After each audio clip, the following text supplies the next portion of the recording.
CHD story. I'm 22 years old and I was born with Hypoplastic Left Heart Syndrome with double outlet right ventricle. Hypoplastic left heart and double outlet right ventricle can be caused for all sorts of reasons or for no reason at all. However, mine was caused from a condition called fetal alcohol syndrome, which is when a pregnant woman drinks while the baby is forming in the womb. So now the question is, what is HLHS and what is DORV? So let me clarify. HLHS is a birth defect that develops before birth. It's a condition when the left ventricle and other structures do not develop properly. And DORV is a condition where the aorta connects to the right ventricle instead of the left ventricle. When I was born and up to the age of 4 years old, I had 5 open heart surgeries. I had a PA band, which stands for pulmonary artery banding, Glenn, and then a Fontan procedure. I was restricted as well, limited on physical activities, rode an air conditioning bus, also known as the special ed bus, and had always had to take precaution around sick people. My life has always faced some challenges, even to this day, but nothing that this heart warrior can't overcome.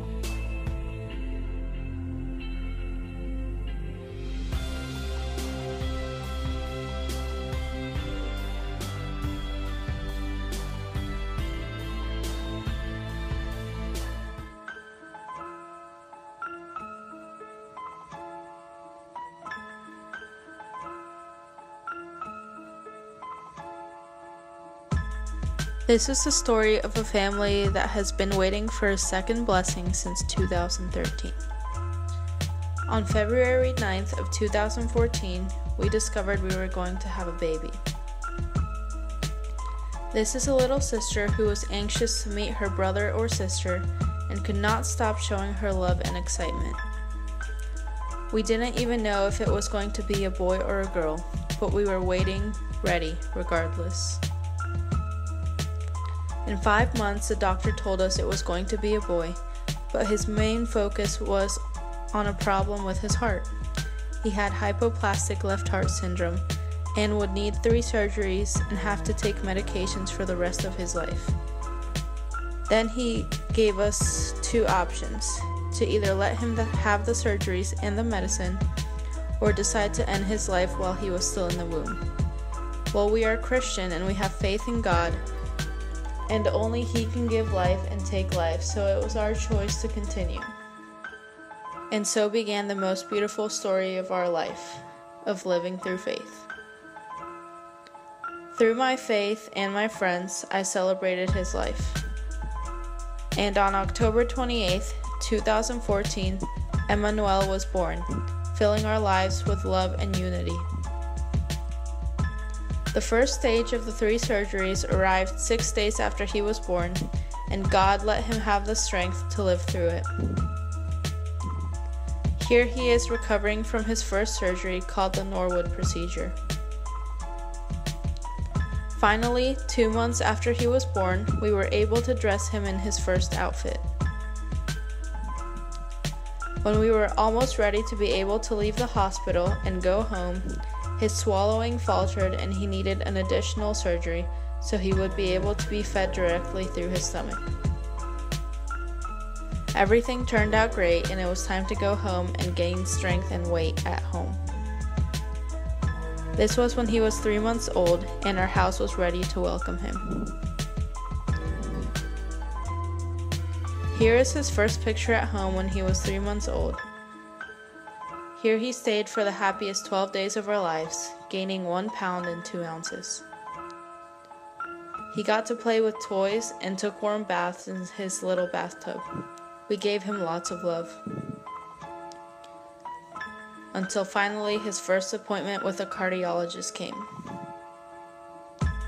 Here he is at 3.5 months old, living with HLHS. When he turned 3.5 months old, we had to take him back to the hospital for the second stage of his surgeries.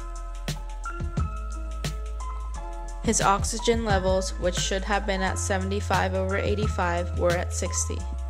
So then he had to have a surprise catheter and we had to stay in the hospital, but the results came out fine. His heart, however, entered a tachycardia, which means it beats abnormally fast, and it was time for an external pacemaker, which they placed on February 23, 2015. Meanwhile, he was waiting at the hospital for his second stage of surgeries called the Glen, and his sister Genesis kept giving him as much love as she could. On February 27th, he was waiting one more night so that the next morning he could go get his second surgery, where they would also add an internal pacemaker. And now we wait for results and trust in God. Our son has a brave heart and he is surviving with HLHS.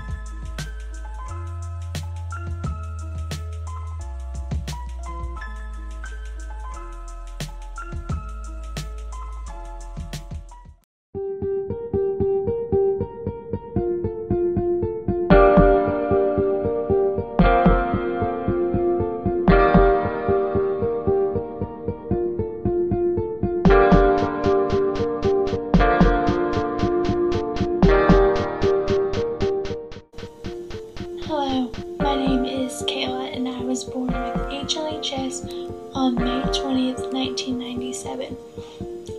Living with HLHS is pretty much trial and error.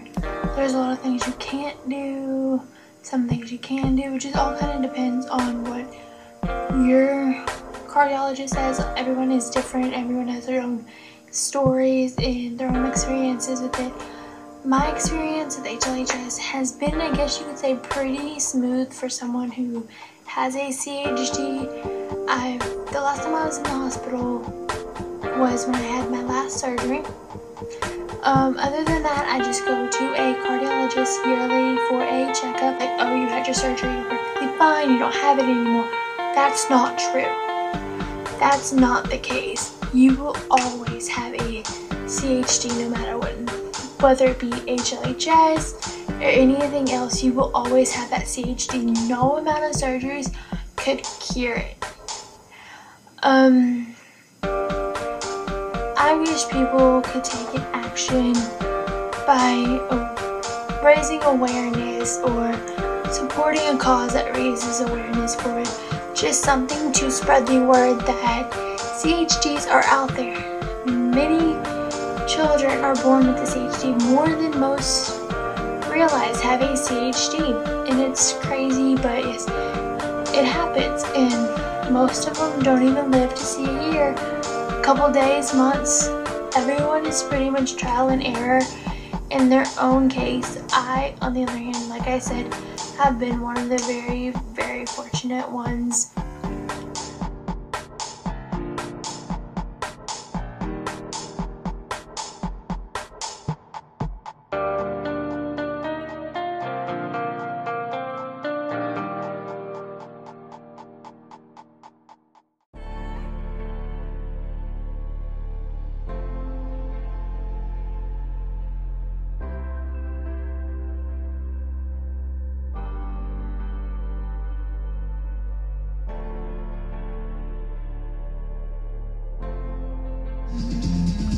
This for everybody going through tough times. Believe me, been there, done that. But every day above ground is a great day.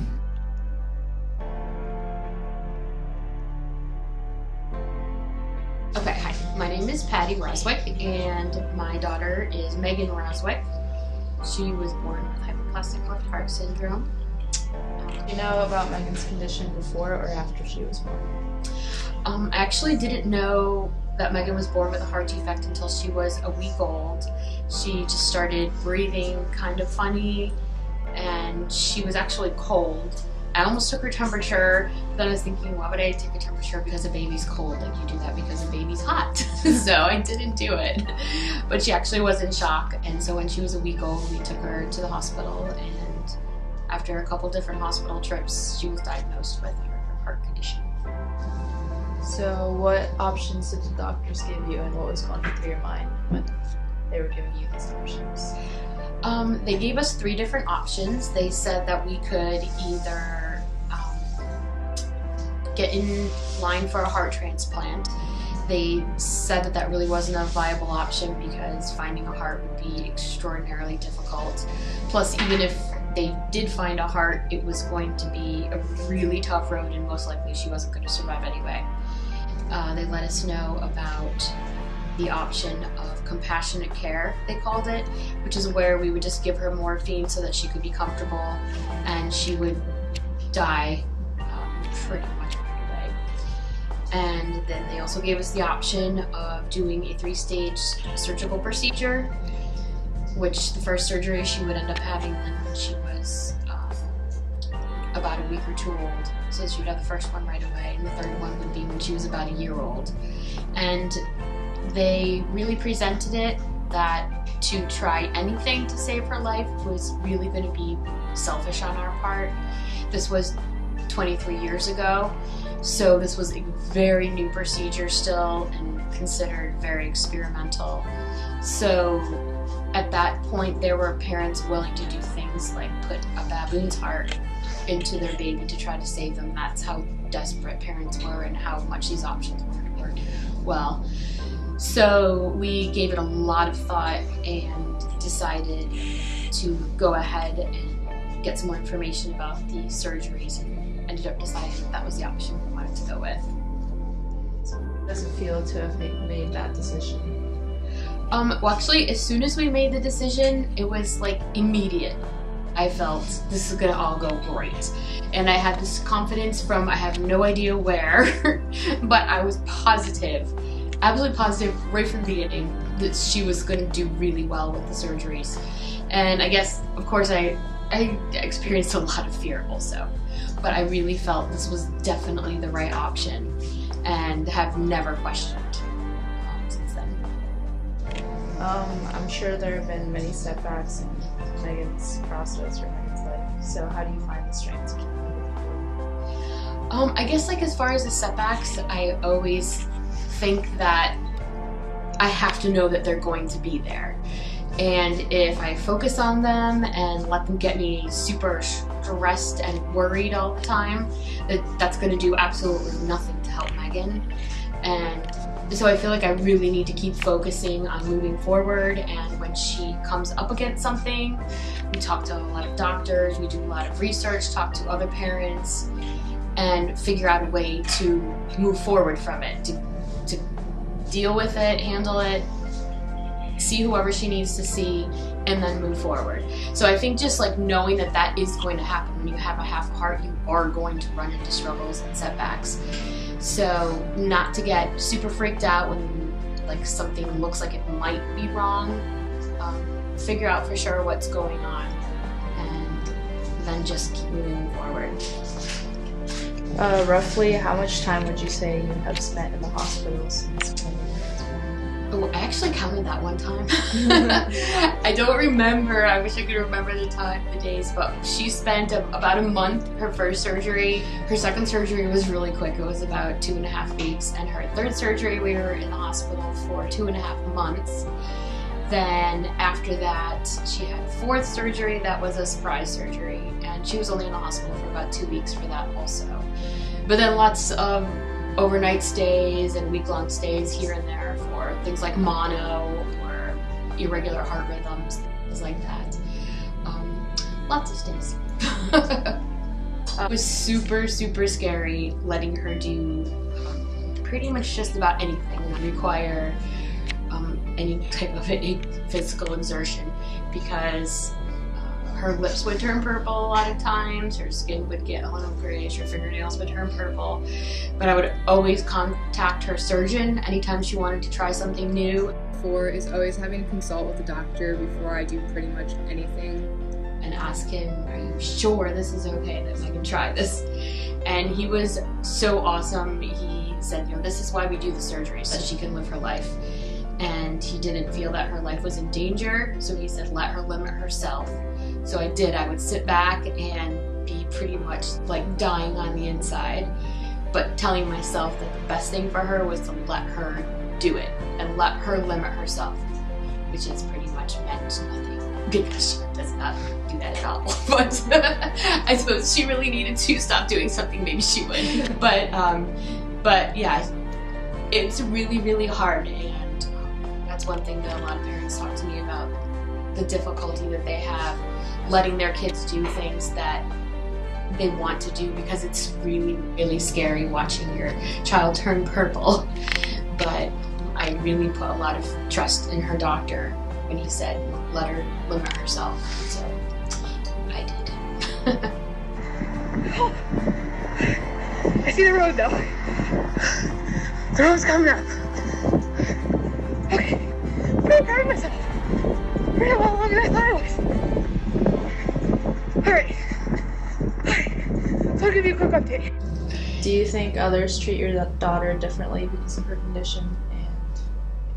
I think that actually a lot of people don't realize that she has a heart defect unless they can see her scar.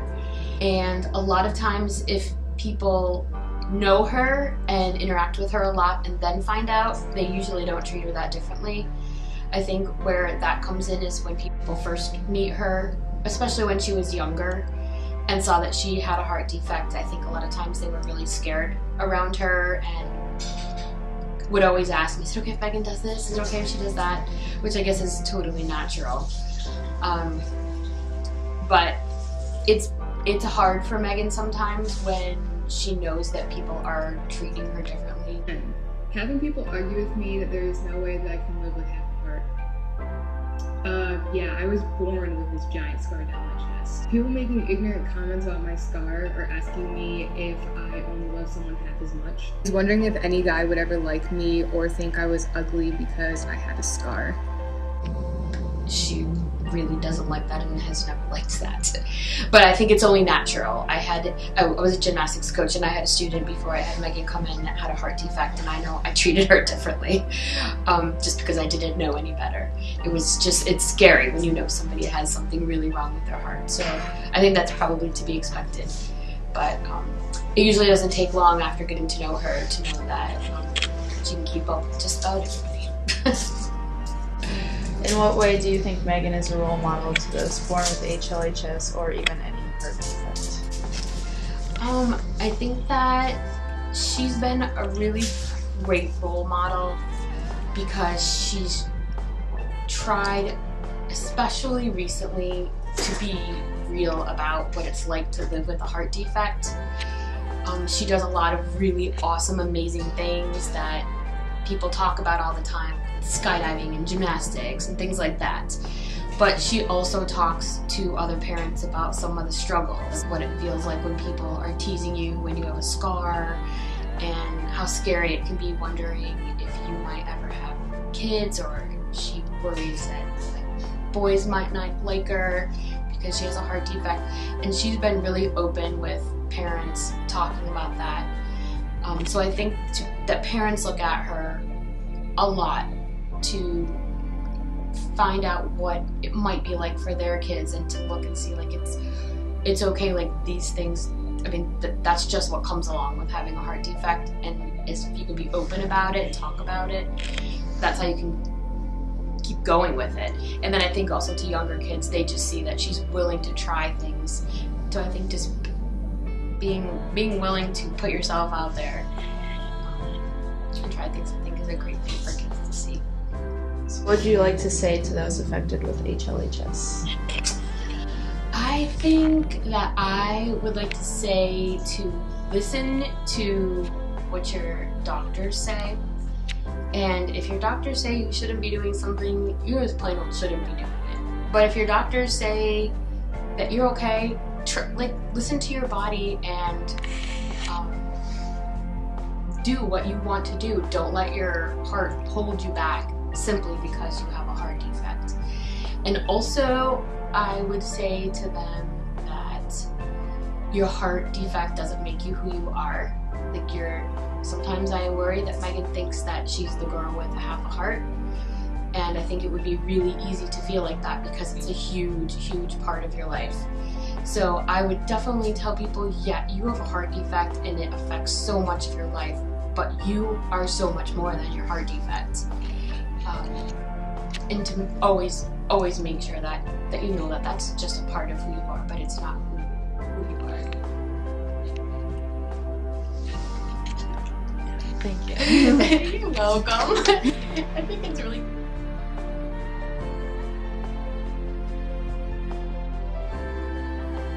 Not really knowing what the future holds, like if I'll need a transplant or another surgery, or kind of just what's going to happen in my life. And I am scared and trying to find comfort in somebody, and they tell me, well, no one knows when you're going to die. I could be hit by a bus tomorrow.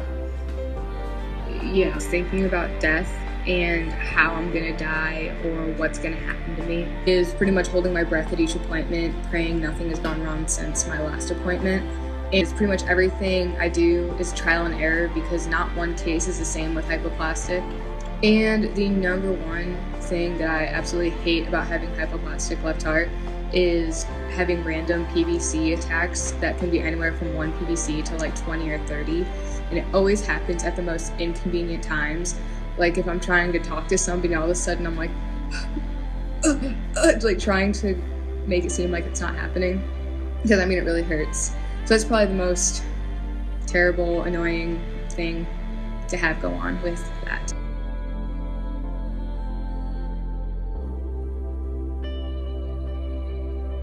A freaking awesome scar with a freaking awesome story. And playing the Never Have I Ever game and saying that you have technically died more than once since they had to stop your heart to repair it.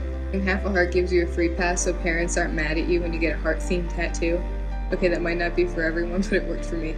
Telling people you have half a heart is a great icebreaker in an awkward moment. I have an elf ear.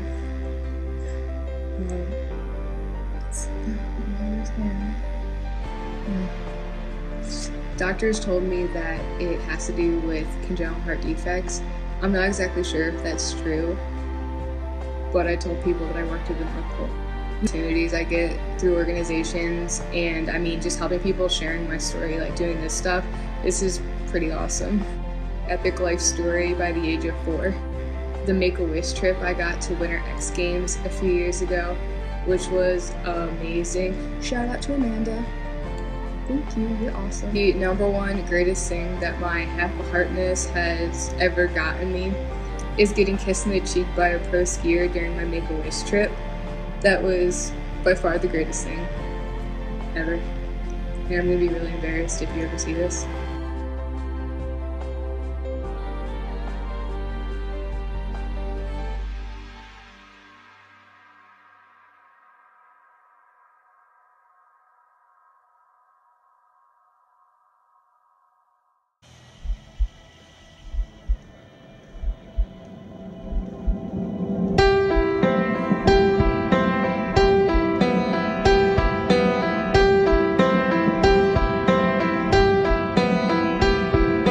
This is a drought, living without the one thing that I require.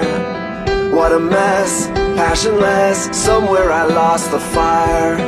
Oh my, where has it gone? Can anybody turn this beat back on? My heart is fast asleep, dreaming it could be for something that's real, my desperate appeal. God, I'm getting tired of the way I feel when I would rather be alive. I wanna restart, put the drum beat back in my heart. I need to be revived, bring me back to life.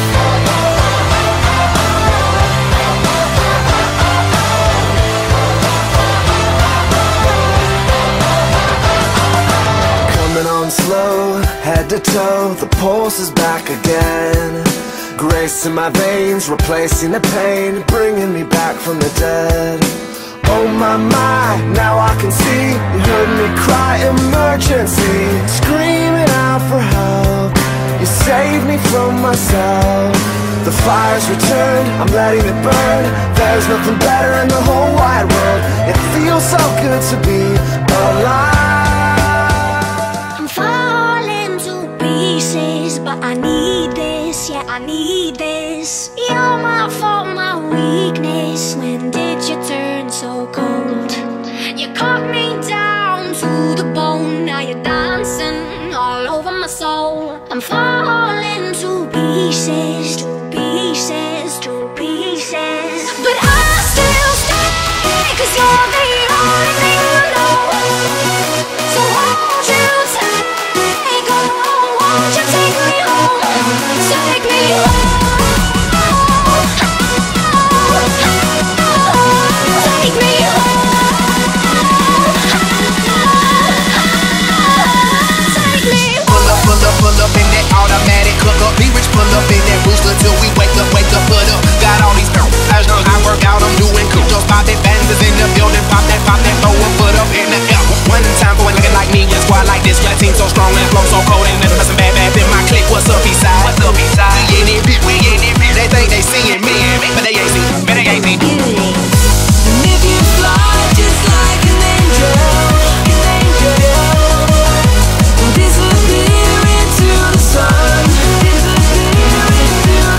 girls on my shows wanna take my pick. Yeah, we can do this here all night. Can't tell me, nothing can't tell me.